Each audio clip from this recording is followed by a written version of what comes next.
Bonjour et bienvenue dans ce tutoriel concernant Excel 2010 et la gestion de la poignée de recopie.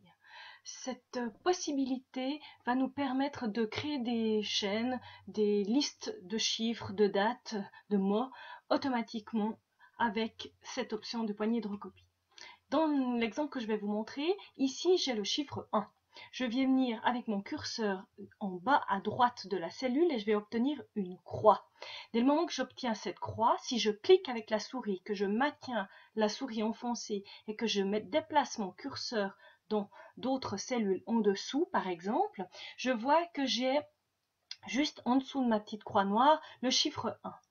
Ça veut dire que si je lâche maintenant, mon chiffre 1 va être recopié automatiquement en dessous.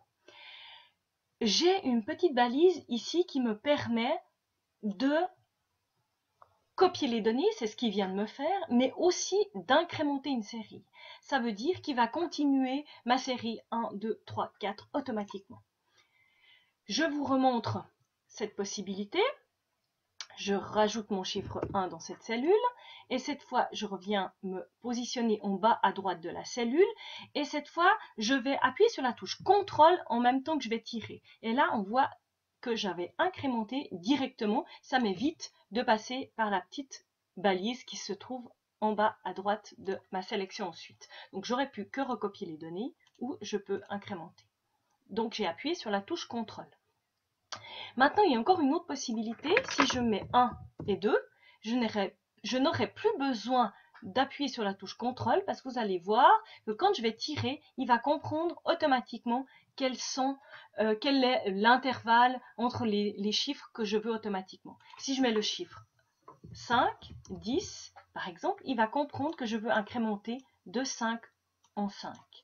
Je vais faire ma sélection, prendre ma souris et ici, il va m'incrémenter et je vais lâcher à l'endroit où je veux arrêter mon incrémentation.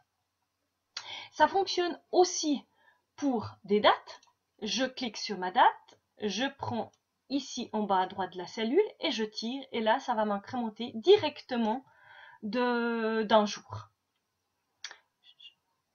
Je profite de vous montrer qu'on peut afficher aussi ici la date au format long, ici.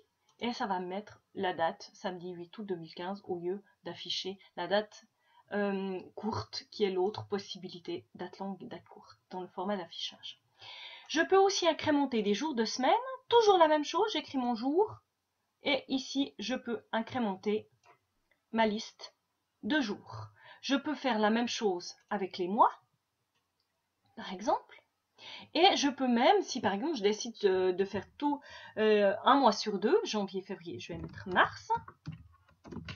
Et je vais voir que je peux incrémenter ici sur aussi la largeur de mes cellules. Et il va sauter janvier, mars, mai, juillet, septembre, novembre, etc. Merci pour votre attention.